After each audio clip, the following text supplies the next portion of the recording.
Ok, bonsoir à tous et à tous. Heureux de vous savoir de plus en plus nombreux à suivre nos publications et bienvenue à cette nouvelle publication.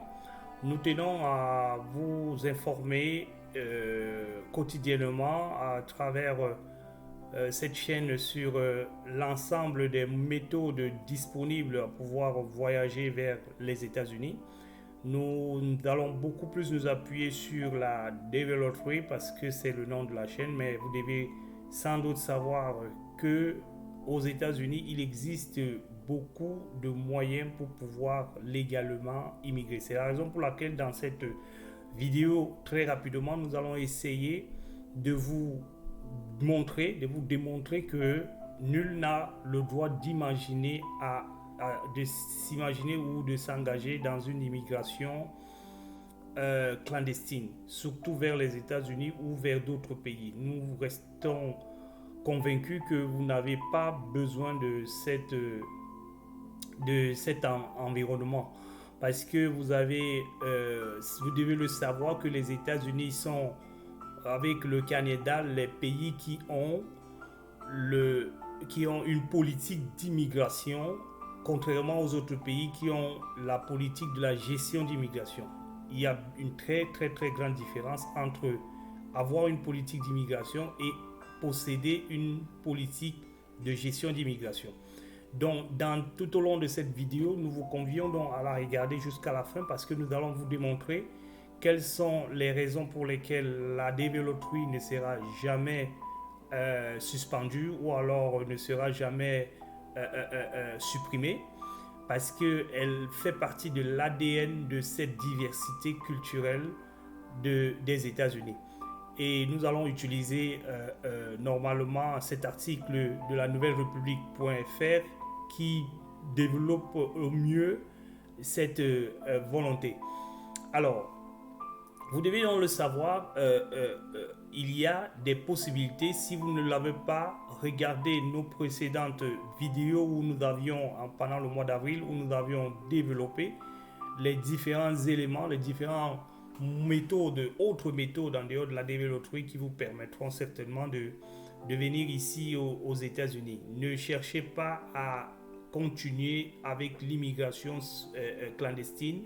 Ne vous lancez pas sur cette voie parce que c'est une voie qui va vous perdre. Parce qu'aux États-Unis, c'est tellement verrouillé qu'il faut qu'on vous le dise. C'est verrouillé quand vous arrivez ici clandestinement. Vous compromettez votre avenir, vous compromettez vos chances de réussir. Vous pouvez facilement passer 20 ans sans papier au sein de ce pays et vous allez passer du temps à travailler pour des autres, vous allez passer du temps à faire de la marche sur place. Contrairement à ceux qui viendront 2 ans, 3 ans, 4 ans après vous, qui pourront rapidement émerger, qui pourront rapidement progresser pendant que vous seriez en train de faire le surplace.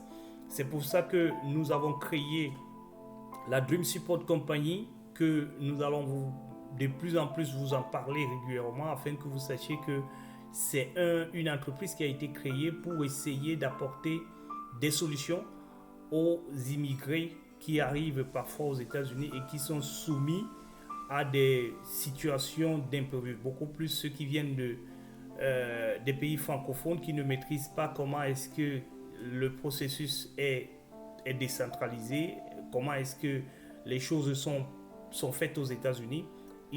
Rapidement ils se mettent en difficulté. Cette chaîne est donc là pour essayer de vous aider à mieux vous adapter, à mieux préparer votre immigration, votre projet d'immigration et naturellement à venir et à vous installer aux États-Unis. Avec le support de Dream Company qui est le propriétaire de cette chaîne, nous allons donc essayer de vous accompagner comme ceci avec des méthodes que nous avions trouvées légales et que nous avons vu utilisées par des Mexicains, que nous avons vu utilisées par des pays de l'Amérique latine et aujourd'hui qui payent et qui permettent aussi à ce que vous ne viennez pas et que vous vous trouvez en difficulté. Donc restons d'abord sur cet article afin que vous voyez la diversité et le progrès de la société américaine. Nous allons essayer rapidement de répondre à deux questions. La première, deux ou trois questions, je me souviens très bien. Les parts des immigrés aux États-Unis. Alors, retenez que en 2010, ça c'est une statistique en 2010 qui serait certainement en évolution aujourd'hui. En 2010, 13% de la population américaine était composée des personnes nées hors des États-Unis. Voilà, donc ce qui fait que les États-Unis sont le premier pays immigrant qui a des immigrants au monde. Ensuite, je suppose, vient le Canada. Et ce sont les seuls deux pays qui ont des politiques, je le redis encore, qui ont des politiques d'immigration, qui ne font pas dans la gestion d'immigration, mais qui ont des politiques d'immigration. Donc, vous pouvez ceux qui connaissent déjà les États-Unis, vous pouvez voir que ici, sur ce tableau, vous pouvez facilement voir que les immigrés sont plus à Washington. Ils se trouvent de ce côté vers le sud, vers l'ouest. Ils sont à Washington, en Californie, à Dakota du Nord naturellement, Colorado, Texas, donc nous en citons en Floride également, Alabama. Nous allons citer quelques-uns en Virginie et Massachusetts. Il y a New York aussi et Michigan. Donc voilà un petit peu repartis comment ils sont, en vous disant ici que là il y en a 20% des immigrés, 15 à 19% des immigrés et 20 en fonction des différentes couleurs. Alors ensuite, ce que je voulais vous montrer aussi, où viennent des immigrés, ça c'est très important. Alors 80% des immigrés américains, 85 viennent de l'Europe, naturellement. Vous savez très bien que l'Europe, avec la colonisation, depuis la nuit des temps, ça c'est des statistiques depuis la nuit des temps. Ensuite, il y a les venants de l'Amérique latine. Nous en avons parlé tout à l'heure.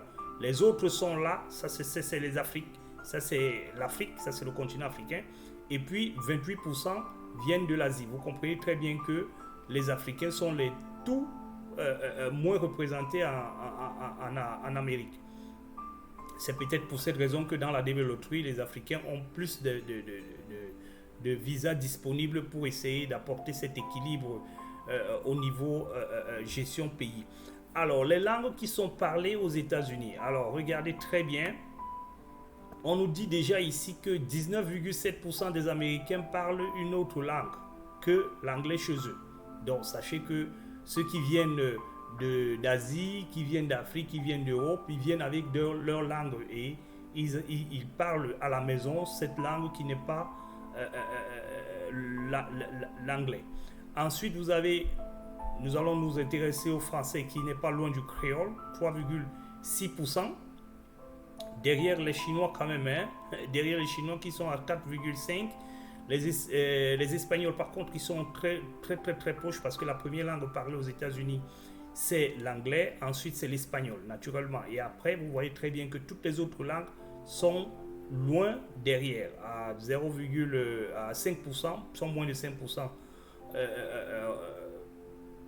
Cela peut aussi représenter en quelque sorte les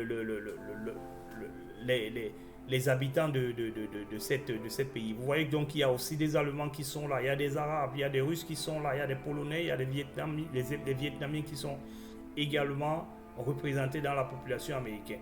Donc vous devez savoir à travers cette vidéo le motif pour lequel nous faisons cette vidéo aujourd'hui, c'est pour vous faire comprendre que les États-Unis sont un pays ouvert, sont un pays accueillant, sont un pays où il y a des procédures disponibles pour pouvoir immigrer légalement, travailler et vivre aux États-Unis.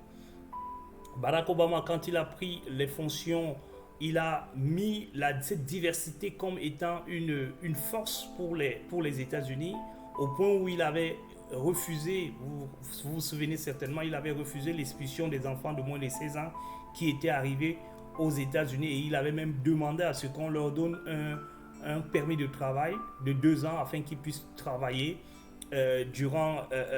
puisqu'ils avaient été formés, ils avaient été scolarisés aux États-Unis, qu'ils puissent travailler pendant un certain temps, peut-être avoir maintenant des moyens pour pouvoir rentrer. Malheureusement, ces projets n'avaient pas été acceptés.